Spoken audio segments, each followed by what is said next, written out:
느낌이 좀 그래서 받았어요. 근데 제주도 경찰서에서 전화를 하신 거예요. 아, 이게 무슨 말이지? 그 하면서 이해를 잘 못하겠더라고요. 안녕하십니까. 날씨가 더 더워졌어요. 이제 완전 여름 온 것 같고, 저는 출근을 할 때 얼굴에 얇은 가면 하나를 쓴다고 해야 될까? 집에서 무슨 일이 있든 뭐 내 개인적으로 무슨 일이 있든 어쨌든 출근할 땐 본 모습 그대로 갈 수는 없잖아요. 그런데 어제는 이제 아침에 출근하자마자 상사분이 저를 부르셨는데, 출근을 하자마자였으니까 제가 가면이 장착이 100% 안 된 상태였어요. 어제 좀 유독 많이 피곤하기도 했었고 몸도 좀 사실 살짝 안 좋았었거든요. 무방비 상태로 그래서 이제 간 거예요. 근데 저한테 무슨 말씀을 하셔서 제가 이렇게 듣고 있었는데, 저는 몰랐는데 갑자기 저한테 표정이 왜 이렇게 안 좋아? 이렇게 물어보시더라고요. 서로 눈을 보고 얘기하는 일이 거의 없어서 순간 내 표정을 보시는구나 이런 생각이 들어서 관리 잘해야겠다. 표정 관리 잘해야겠다 이런 생각을 했어요. 우리가 보통 회사에서 내 어떤 모습을 100% 보여주지 않으니까 같이 오랜 시간을 많이 보내도 사실 그 사람이 무슨 생각을 하는지, 무슨 일이 있었는지를 잘 알 수가 없잖아요. 대사관 다닐 때 무슨 일이 있었냐면, 대사님 기사분이 계셨는데, 보통 대사님 기사분들이 일을 좀 오래되신 분들이 되게 많으세요. 대사님도 마찬가지고, 우리 그 대사관의 외교관들 가족들, 그리고 우리 필리핀 집사들, 그리고 우리 비서들까지 우리한테는 거의 친정아빠 같은 그런 느낌이었어요. 사실 저희 비서들이 하는 일은 대사관 전반에 걸쳐서 어떤 행정 처리를 도와드리지만, 이제 그분들은 여기에서 생활을 하시잖아요. 근데 생활적인 부분에서는 저희가 모르는 게 되게 많아요. 보통 외교관들 사이에서 어디에 가면 장을 볼 수 있고 뭐 이런 정보들이 있는데, 그런 것들을 이제 기사분들이 다 아시니까. 왜냐면 예전부터 기사분들 사이에서는 그분들의 모임이 있거든요.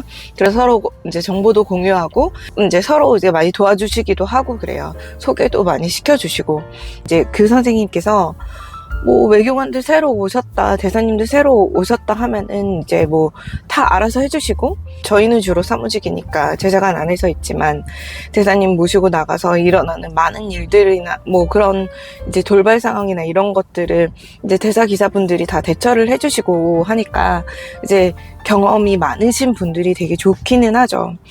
되게 존경받을 만한 분이었어요. 영어도 잘 하시고, 그 나이가 꽤 많으신데도 필리핀 집사분들도 많이 챙겨주시고, 이렇게 뭐 온 대사관 사람들이 그렇게 따르는 분이었는데, 어느 주말이었어요. 집에서 이제 쉬고 있는데 갑자기 전화가 온 거예요. 저는 사실 모르는 전화를 잘 안 받아서, 근데 왠지 좀 느낌이 좀 그래서 받았어요. 근데 제주도 경찰서에서 전화를 하신 거예요. 사실 경찰서에서 전화 올 일이 없잖아요. 그래서 무슨 일이시냐 했더니 누구누구 씨 아시냐고 하시더라고요. 대사 기사분 그 선생님 이름을 대시면서 아시냐고 하시는 거예요. 대사 기사님이시다. 그래서 무슨 일이시냐고 했더니 이제 그분께서 돌아가셨다고 하시더라고요. 그래서 순간 이게 무슨 말이지? 하고 판단이 안 되는 거예요. 바로 이제 지난주까지도 같이 일을 했는데 갑자기 제주도에서 전화가 와서 돌아가셨다고 하니까 처음에는 보이스피싱인가? 이런 생각을 했어요. 근데 이제 말씀을 계속 하시는데 어떻게 되셨는지를 쭉 설명을 해주시더라고요. 이제 전화를 끊고 이제 보고를 드리고 무슨 일일까 판단이 안 되는 거예요. 형사분께서는 정황상 어떤 이제 스스로 극단적인 선택을 하신 것 같다고 이렇게 말씀을 하시는데, 도저히 그럴 분이 아니시니까 우리가 볼 때는 출근을 해서 어떤 뭐 저희가 행정 처리를 해야 될 부분들이 있고, 그리고 대사님 기사분도 급하게 구해야 되고 이래서 정신이 없이 좀 흘러갔어요, 그 시간들이. 그런데 그런 이제 본인이 선택을 하시기까지 엄청나게 많은 시간들이 고뇌의 시간이 있으셨을 거 아니에요. 그런 전혀 그러 보이지 않았어요, 겉으로. 정말 일 잘 하시고 이제 그런 전화 있기 전날까지도 같이 근무를 했단 말이에요. 그래서 전혀 몰랐어요. 어떤 개인적인 무슨 일이 있으셨는지. 뭐 한때 친한 동료들이 있었을 때는 저도 뭐 개인적인 얘기를 한다든지 뭐 점심시간에 뭐 커피 마실 때도 뭐 개인적인 힘든 거나 고민이나 이런 거를 좀 얘기를 한 적도 있기는 해요. 친한 사람들이 있었을 때는. 지금은 사실 그렇진 않고 이제 친하게 같이 지내다가 그만두고 뭐 이런 게 조금 반복이 되면서 약간 피로도가 좀 쌓인 것도 있고 결국 내 얘기들을 다 좀 하고 그러는 게 별로 좋은 건 아니다 이런 생각이 어느 순간 들어가지고 회사에서의 인간관계는 그게 맞다고 생각을 하긴 하는데 그냥 평범하고 그냥 별 문제 없는 일상을 산다고 하면 뭐 상관이 없겠지만 내 신변에 문제가 생겼다든지 아니면 내가 정말 엄청 큰 뭐 고민이 생겼다든지 이랬을 때 그걸 감추고 그냥 일상적으로 일을 하는 거는 정말 너무 힘들잖아요, 사실. 티를 안 내려고 하는 게 그게 너무 좀 힘든 것 같아요. 저도 그런 시간들이 있었고 대사님, 기사님 그렇게 되시기 전주에 제가 한번 창밖으로 본 광경이 있었는데 저희 대사관이 이태원 그 골목 안쪽에 있었어요. 그래서 저희 대사관이 있고 바로 옆에 되는 관저가 붙어 있었거든요. 그래서 그게 이제 골목이라서 그 선생님께서 항상 아침에 그 골목을 빗자루로 이렇게 쓰셨어요, 맨날. 깨끗하게 청소도 하시고 그랬거든요. 그때 제가 출근을 해서 문득 창밖을 이렇게 쳐다봤을 때 선생님께서 골목을 쓸고 계셨어요. 유난히 이제 그 이후에 그 장면이 계속 좀 생각이 나더라고요. 우리가 하루 중 가장 오랜 시간을 같이 보내는 직장 동료들. 그런데 정작 서로의 진짜 속마음은 잘 모른 채 살아가잖아요. 회사에서 보는 사람들은 늘 평온해 보여요. 환하게 웃기도 하고 자기 일을 완벽하게 해내기도 하니까요. 날씨가 좀 덥네요. 제가 지난주에 그 팸투어 모임에 대해서 말씀을 드렸었잖아요. 제가 대사관의 시절에 저희 대사님께서 언론사, 뭐 방송국, 잡지사 뭐 이런 분들을 이제 섭외해가지고 팀을 꾸려서 이제 팸투어를 보내주셨었어요. 그분들이 이제 일정을 마치고 돌아오셔서 대사님께서 한번 디너를 열어주시고 이제 그 이후에 제가 이제 그 모임에 한번 따라 나갔다가 그 이후에도 계속 같이 이제 그 모임에 참석을 했었어요. 그래서 같이 한 달에 한 번씩 계속 모임을 정기적으로 가졌었거든요. 지금 생각해보면 그 모임이 정말 즐거웠었고 재밌었던 기억이 나요. 그 중에서도 그 모임에서 되게 주축이 되신 분이 계셨거든요. 어느 한 방송국의 홍보 담당 팀장님이셨어요. 그분께서 좀 성격이 너무 밝으시고 너무 좋으셔가지고 되게 말씀도 너무 재밌게 잘하시고 그래서 그 모임의 주축이 돼서 이제 모임 날짜를 잡을 때도 그분이 잡으시고 되게 모여도 항상 되게 재밌는 얘기로 저희 진짜 너무 즐겁게 해주셨던 분이셨거든요. 친화력도 좋아가지고 이제 서로 형, 동생, 뭐 오빠, 동생 이러면서 잘 지냈거든요. 그래서 저희가 되게 활발하게 모임을 할 수 있었던 이유가 그 팀장님 덕분이었어요. 그분은 이제 국제 결혼하셨는데 이제 부인분이 일본 분이시고 아이도 둘 있고 이제 그 본국에 여행을 다녀오신 그 직후에는 진짜 활발하게 모임을 했었어요. 근데 이제 그 시기가 조금 지나면서 이제 본업들이 다 있으니까 조금씩 이제 그 모임이 조금 소원해진 그런 시기였었어요. 어느 하루 제가 휴가였었고 제가 버스를 타고 어딜 가고 있었는데 이제 그 팀장님한테서 문자가 온 거예요. 그래서 문자를 딱 봤는데 보통 이제 카톡으로 하시니까 왜 문자를 보내셨지 하고서 봤는데 이게 읽어보니까 어떤 그 부고 문자였어요. 그래서 이제 팀장님 뭐 가족분이 돌아가셨나 이제 상을 당하셨나 이렇게 하고 제가 버스에서 내려서 카페에 들어와서 자세히 봤어요. 근데 그 이름에 그 팀장님 이름이 써 있는 거예요. 그래서 처음에는 이게 무슨 말이지? 그 하면서 이해를 잘 못하겠더라고요. 그래서 자세히 보니까 그 팀장님이 돌아가신 거더라고요. 그래서 너무 놀래가지고 같이 그 모임에서 친했던 분들한테 연락을 해서 이제 무슨 일인지 문자를 받았냐 하니까 다들 연락을 받았다고 하시더라고요. 그래서 이제 저희가 그날 바로 모여서 이제 문상을 갔는데 너무 좀 믿기지가 않는 거예요. 그 자리에 이제 영정사진이, 팀장님이 이렇게 영정사진이 있고, 그 현실감이 진짜 안 느껴지는 거예요. 그래서 이제 문상을 마치고 나와서 저희끼리 모여서 이렇게 얘기를 하는데, 어떻게 되셨는지 이제 유가족분들한테 얘기를 들어보니까, 이제 팀장님께서 그날 아침에 출근을 하시려고 하는데 약간 감기 기운이 있다고 하셨대요. 그래가지고 이제 좀 회사에 조금 늦는다고 말을 하고 그다음에 동네 병원으로 가신 거예요. 그래서 이제 진찰을 하시고 이제 대기하는 중에 갑자기 쓰러지셨대요. 그래서 이제 큰 병원으로 옮겼는데 이제 깨어나지 못하셨다고 하시더라고요. 그래서 이제 심장 쪽에 이제 갑자기 이제 문제가 생기셔가지고 갑자기 그렇게 되셨는데, 저는 사실 그 얘기를 듣고 그 모임에서도 진짜 현실감이 정말 느껴지지가 않았어요. 아직도 그렇게 저희 모임할 때 그렇게 환하게 웃고 되게 즐거워하셨던 그런 모습이 아직 눈에 선한데, 그렇게 되셨다 하니까 나이도 되게 젊으셨는데 너무 믿기지가 않는 거예요.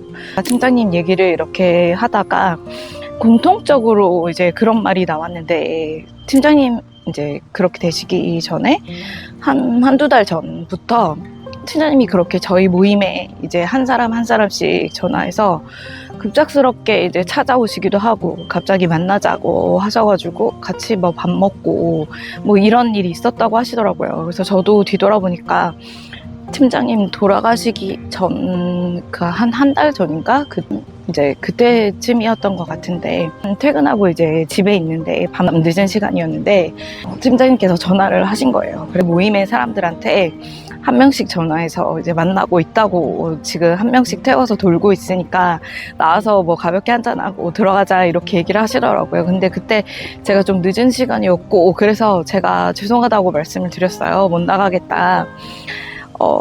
근데 이제 그 생각이 나더라고요. 그래서 그때 당시에 팀장님은 이제 부인분이 일본 분이시니까 아이들하고 부인분은 일본에 이제 가 계시는 상황이었고, 이제 팀장님께서 혼자 여기서 이제 직장 생활 하시고 계시는 상황이었대요. 그래서 좀 외로운 것도 있으셨을 것 같고, 뭐 그런 걸 뒤늦게 안 거죠. 근데 그 모임을 할 때는 전혀 눈치를 못 챘었어요. 그렇게 외로운 그런 이제 상황이시고 그런 게 있으셨을 거라는 그런 걸 눈치를 못 챈 게 너무 밝으셔서 너무 우리랑 얘기할 때는 진짜 너무 입담도 좋고 밝고 그래서 그런 면이 있으리라고는 생각을 못 했거든요. 이제 그렇게 팀장님 가시고 되게 생각이 되게 많아졌어요. 그냥 이렇게 열심히 그냥 기계적으로 살고 있었는데 그냥 일하고 맨날 이렇게 기계적으로 살다가 그 팀장님 이제 보내드리고 오고 나서 한참 동안은 되게 좀 많이 허무하더라고요. 이렇게 열심히 무엇 때문에 열심히 사나 이런 생각도 갑자기 들기도 했다가 팀장님 그렇게 가시고 그 이후로는 저희끼리 모임을 하지는 않았거든요. 그만큼 팀장님의 역할이 되게 컸었어요. 그래서 저에게는 좀 그 모임이 많은 추억이면서도 되게 가슴 아픈 그런 추억 중에 하나인 것 같아요.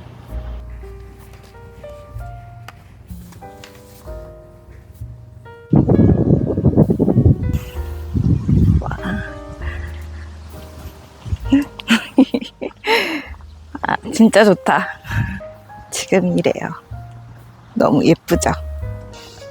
너무 예쁘니까 조금만 걷다 갈까요? 저는 참 그랬어요. 그때 대사관 다녔을 때 그때 그 선생님 그렇게 가시고 그 다음에 팀장님 가시고 그게 이제 좀 비슷한 시기에 그랬었어요. 그래서 저는 그 시기에 좀 생각이 너무 많아졌었던 게 있어요.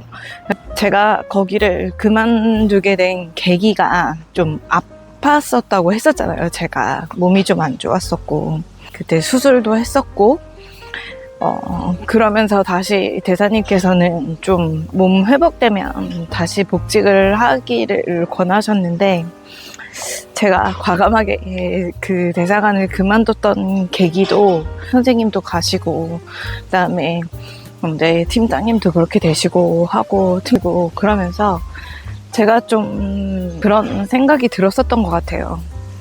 그때까지는 진짜 일만 생각하고 살았거든요. 대사님이 밤에 전화를 하시든 뭐 밤에 남아서 디너 참여하라고 하든 그냥 시키는 대로 이렇게 기계처럼 하고 살았었어요. 근데 그냥 어느 순간 이게 다 무슨 의미가 있을까? 그 내 몸 하나 돌보지 못하는데 그런 생각이 들어서 이제 그때 그만두고 좀 휴식을 했었던 것 같아요. 여기 아무도 없어서 좋다. 제가 원래 걷는 길이 이쪽이 아니라 이쪽 반대쪽이었었거든요. 저쪽? 잠깐만요. 저 반대쪽을 맨날 걸었었어요. 평일 저녁 시간에 그 많이 지나다녀가지고 제가 내향인이잖아요. 그래서 이렇게 카메라 앞에 두고 막 얘기를 하는 게 너무 창피한 거예요. 그래서 제가 이 반대쪽으로 오늘은 와봤거든요. 근데 진짜 아무도 없어요. 여긴. 근데 제가 여러분들 덕분에 요즘 좀 힐링을 하고 있는 것 같아요. 좀 걷고 산책을 하면서 되게 좋은 것 같아요. 영상 찍으려고 이렇게 좀 시간 일부러 내서 이렇게 걷고 집에 가면 그렇게 기분이 좀 나아지더라고요. 사실 제가 영상 아니면 이렇게 시간 내서 나올 사람이 아니거든요. 스트레스가 많으시죠? 저도 그래요. 매일 다른 종류의 스트레스가 있는 것 같아요. 그 일도 중요하긴 한데 사실 진짜 중요한 거는 그 우리 자신이고 또 주변의 사람들도 이렇게 돌아보면서 그렇게 살았으면 좋겠어요. 회사에선 늘 내 기분이 중요한 게 아니고 내 건강이 중요한 게 아니고 내 상태가 중요한 게 아니고 결과잖아요. 우리가 일을 하다 보면 그 과정은 중요하지 않고 네가 어떻든 어떤 상황이었든 그래서 결과가 항상 중요하잖아요. 근데 우리가 서로한테 조금 더 너그러워져도 될 것 같아요. 그렇지 않아요? 사실 사람이 사람보다 더 중요한 게 어딨어. 물론 일도 중요하긴 한데 결과만 가지고 너무 그렇게 책찍질하면서 더 잘해야지 막 이렇게 하는 거는 너무 사람을 피폐하게 만드는 게 아닌가 그런 생각이 들고 그래도 내일은 금요일이니까 근데 이게 너무 좋다. 이렇게 보니까 바다 가고 싶다. 바다 보고 싶어요.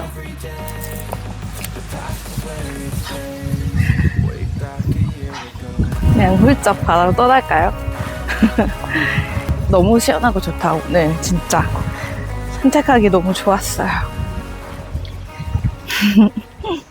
우리 서로에게 아주 조금만 더 다정한 관심을 가져주기로 해요. 오늘 축구 경기가 있었는데 저는 이제 전반전 할 때는 좀 바빠가지고 못 보고 후반전 때 이제 점심시간에 그 직원들하고 같이 봤거든요. 정작 골 들어갈 때 딴짓을 해가지고 2번 다 못 봤어요. 골 들어가는 거를. 아 진짜 그래도 이겨서 너무 기분이 좋은 것 같고 이번 한 주 동안 너무 수고 많으셨고요. 저는 새로운 영상으로 오겠습니다. 시청해주셔서 감사합니다. 안녕.